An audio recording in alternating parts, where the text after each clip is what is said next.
Okay, your boy Nick Saban, working for ESPN, had much to say today, and the sort of biggest takeaway for me was he made his pick as far as who he feels like is going to win the SEC championship, or at least play for the SEC championship. And if you thought he was going to pick Alabama, you're wrong. And there's a couple of different things to say about this, and I'm going to get to this over time. But today, Nick's saying on broadcast that he feels like Georgia and Texas will play one another in the SEC championship game in Atlanta in early December. And then, of course, people say, well, he's just doing that because he wants Alabama to be motivated.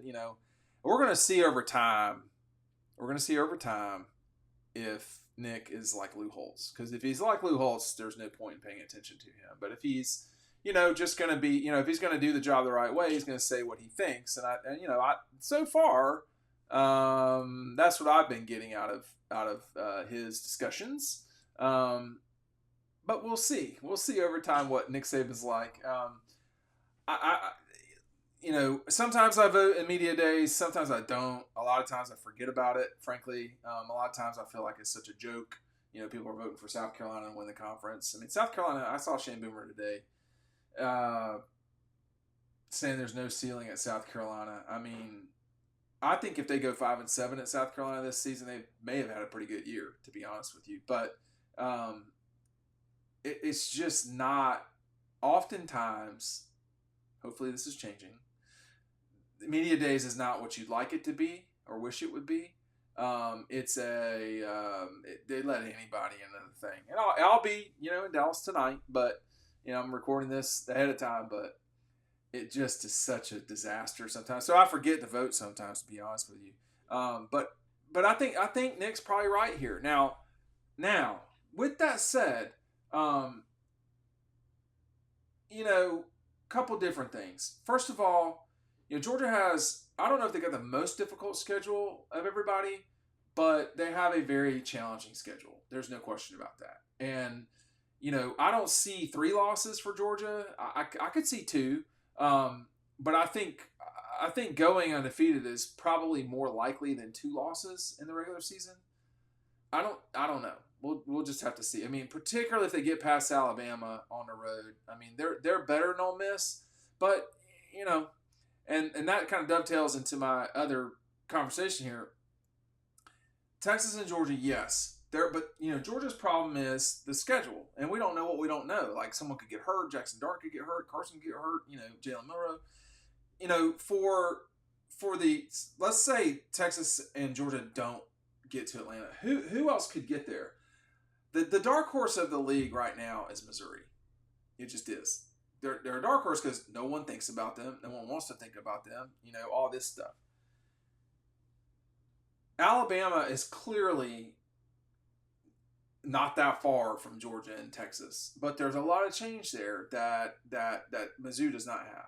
Okay, now Mizzou's lost a coordinator, and that offense is really good. I mean, Luther Burden's probably the best player in the league, just like straight up pound for pound. So he plays for Missouri, receiver. He's really good. And then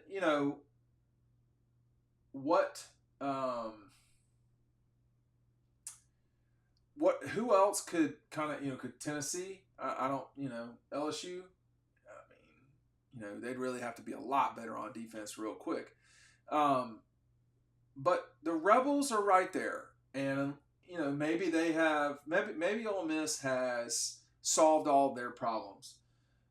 But the fact of the matter is, Texas just does not have a very difficult league schedule. Now, I'm going to put it on the screen here in a second, but they just don't have the type of schedule that everybody else does. Oklahoma has a brutal schedule, and I don't know who they pissed off to get that schedule. It's not ideal, is the way I would put it. A not ideal schedule for Texas. I'm also very curious to see if Kirby goes with a tie when it's Georgia's turn to go on Tuesday. He has, but I'm seeing more and more coaches not go with ties. With Texas, and here's on the screen. They play State, Oklahoma, Georgia, Vanderbilt, the Gators, Arkansas, Kentucky, and Texas A&M. They should probably win all those last 4 games. I'm not going to act like going to Fayetteville and going to A&M won't be difficult. They should win those last 4 games, which leaves you to, can you split Oklahoma, Georgia? can you win one of those games?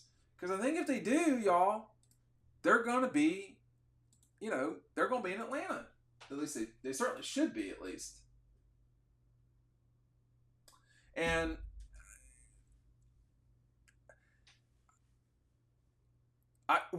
they seem, and when you watch, so they beat Alabama last year by 10 points on the road. They seem more like everybody else in the league than the way that A&M and Mizzou came in. So maybe they'll come in and it will be a situation where Texas knows what they're doing right away. But I think with Nick, he's not saying that to motivate Alabama. Like if you're doing the whole Pat Dye thing with Georgia from 20 years ago, I mean the reason why that's famous is because it's happened once. And, Mark Richt's team went from there and just they didn't destroy everybody. They destroyed everybody at the end of the season. But that 2002 team, they survived Clemson. They survived South Carolina. I mean, they had to win on a fourth down play inside their own 5-yard line to win that game against Carolina. They beat Bama. They beat Alabama on the last play of the game. Billy Bennett's kick was essentially the last play of the game. They do win on the last play of the game against Auburn. I mean, that team had 9 lives.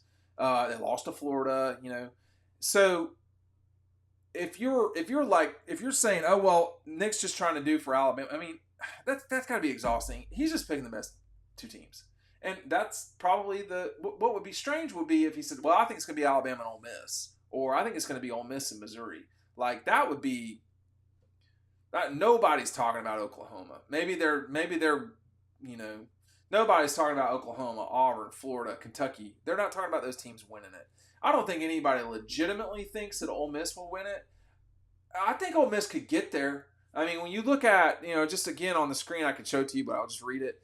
This is not the end of the world, this schedule. Kentucky, they don't play Alabama. They got Kentucky, Carolina. Those games, you got to go to Carolina. They can win that game. At LSU, okay, but they'd probably be a slight underdog there. Oklahoma, they got to go to Arkansas, nothing new there. They got to host Georgia. That's probably their toughest game. And then go to the Swamp, and then they host State. I mean, that, compared to Georgia's situation, I mean, Georgia goes to Tuscaloosa. They go to Austin. They go to Oxford. I mean, that's tough. And they play Auburn, and they play Tennessee, and they play the Gators. I mean, the best of that group is Tennessee, and they're in Athens. What percent chance is it that Georgia Tech will be a difficult game for Georgia at the end of the year? I mean, I don't know. There's so much we don't know. That's the hardest part about this time of the year is there's just so much you don't know. I'll tell you what you do know though, that our buddies over at EcoPoly, they are now called SoPoly. I'm going straight to the SoPoly website. They're wanting you to call this number, 478-374-6398. The dealer locator is right there. If you are in, I'm just going to say Norcross. Okay? The closest one, you got plenty in Norcross area. Okay? You can drive up to American Casual Living in Buford, not far away. They've got dealers everywhere, and then you can zone in on what you want. You can make it exactly what you want. You can customize these tables. I have this table, okay? I love this table. I'm not just saying that. I love this table. It is awesome. I have it this way. It is an awesome table. I am not exaggerating. So check out SoPoly today, 478-374-6398. Our buddies down there in Dodge County, they are made out of completely recycled plastics. It is the real deal. I'm just going to tell you that right now. They've been a great partner, SoPoly. EcoPoly is now SoPoly. So what will it look like? I think, particularly the narrative probably, I'll just say the narrative out loud that everybody's going to, that Georgia will go 11-1, Texas will go 11-1 or something like that, 10-2, and they will play one another in Atlanta, and then Georgia will win. That's what people are going to say. But I'm old enough to remember that I don't think the media has picked this right in a long time. I think last year they actually did get it completely correct. I think Georgia was picked to win the league, so they got that wrong too. So the media is not a great predictor of what's going to happen. We just don't know. And that's okay, because that means there's drama every single week. and it's a lot of fun unless you're losing, right? You know what I mean, Shane Beamer? That was unnecessary, but he is on the screen over there. Hey, thanks for watching.